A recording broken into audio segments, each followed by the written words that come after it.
नमस्कार। अनुभव की सीढ़ी के सभी दर्शकों व श्रोताओं का स्वागत व अभिनंदन। मित्रों, आज पुस्तक चर्चा में हम बात करेंगे एक बाल उपन्यास की, जो कि डॉक्टर मंजू शुक्ल द्वारा कोविड-19 महामारी और लॉकडाउन के परिप्रेक्ष्य में लिखा गया बाल मनोविज्ञान पर केंद्रित उपन्यास है। डॉक्टर मंजू शुक्ल वरिष्ठ साहित्यकार हैं। कविता, कहानी, उपन्यास, निबंध, समालोचना की 2 दर्जन से अधिक पुस्तकें आपकी प्रकाशित हैं। सबसे बड़ा धन बाल उपन्यास भारत सरकार द्वारा प्रकाशित है।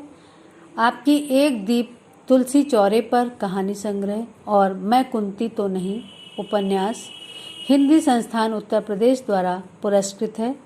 इसके अतिरिक्त महिला साक्षरता एवं सशक्तिकरण, कच्चा पापड़ पक्का पापड़, जुग जुग जियो मेरे लाल, बेटी पढ़ाओ समाज बनाओ, साहसाद आपकी चर्चित कृतियां हैं। अखिल भारतीय साहित्य परिषद अवध प्रांत की आप संरक्षक हैं। कनाडा, ब्रिटेन, मॉरिशस आदि की आपने साहित्यिक यात्रा की है। मित्रों, दरअसल कोविड महामारी ने पूरे विश्व को एक जीने का नया अंदाज सिखाया। सामाजिक दूरी ने एक वर्चुअल दुनिया में हमें ला खड़ा किया। Twitter, Facebook, Google Meet, YouTube आदि विचारों के आदान प्रदान के साधन बने। कार्यालय, स्कूल सब बंद हुए और ऑनलाइन यानी कि इंटरनेट के माध्यम से काम करने व शिक्षा का प्रकाश फैलाने का कार्य अनवरत जारी रहा।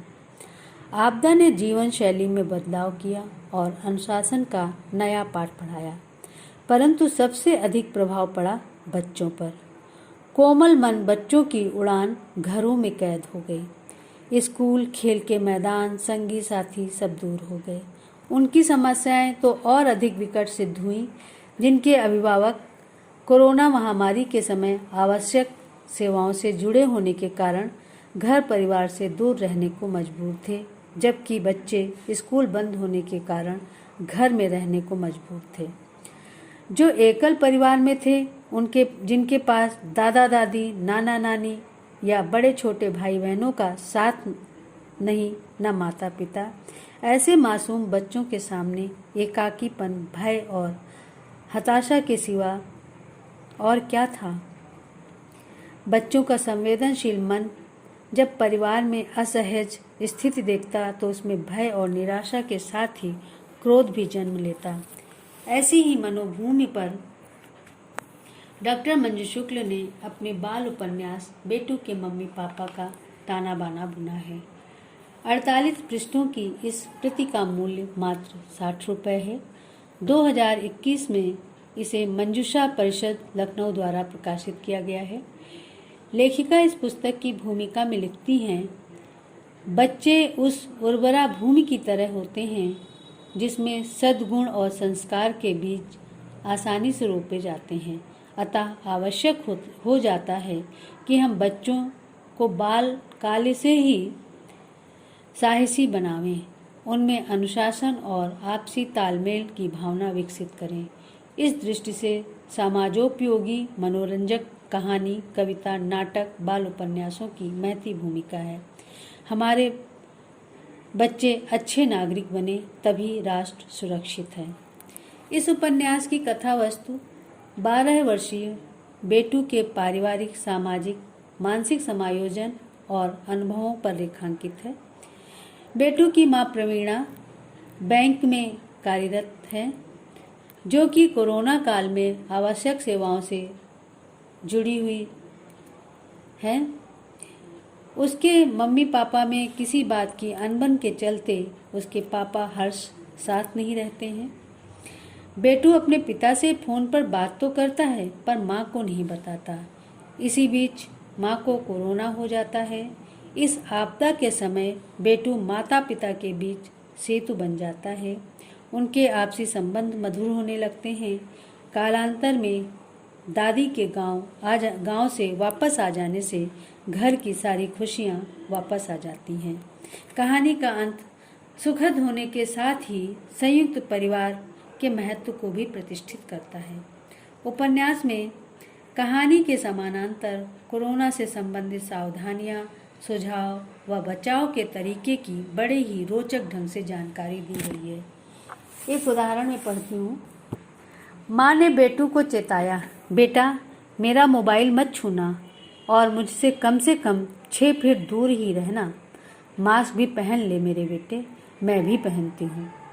उपन्यास का उद्देश्य हम साथ रहकर किसी भी आपदा या समस्या का न केवल सामना करने में सक्षम होते हैं अपितु सफलता भी प्राप्त करते हैं। लेखिका के शब्दों में, विपत्ति हमें साहस देती है।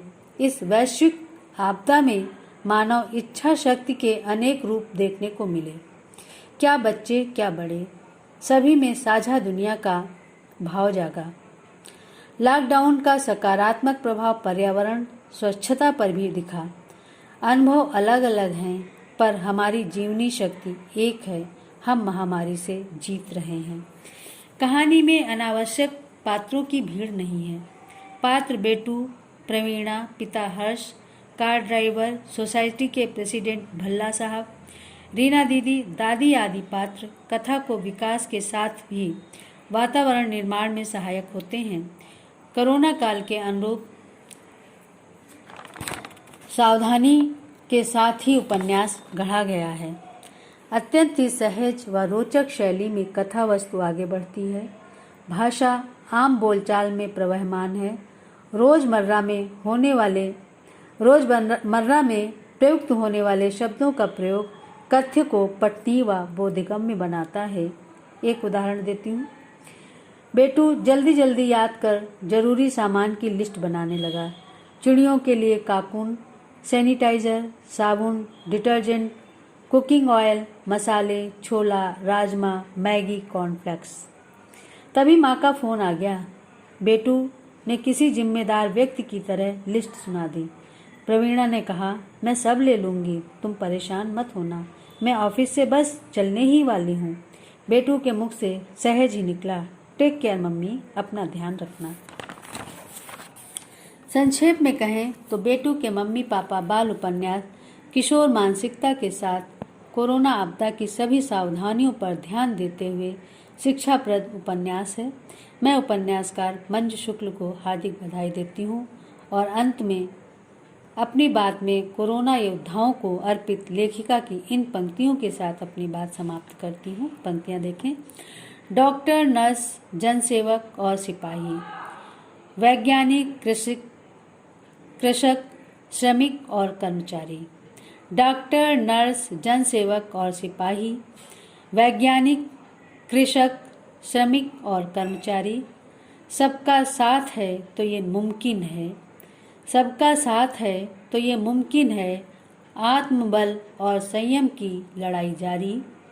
खुल गए हैं लॉकडाउन के ताले, खुल गए हैं लॉकडाउन के ताले। अब है हमारी परीक्षा की बारी, अब है हमारी परीक्षा की बारी, अब है हमारी परीक्षा की बारी। अंत में मैं अपने सभी दर्शकों और श्रोताओं के लिए उपन्यासकार डॉक्टर मंजू शुक्ल का मोबाइल नंबर दे रही हूँ। कृपया इसको लिख लें। 9415109594। नंबर एक बार फिर सुन लें।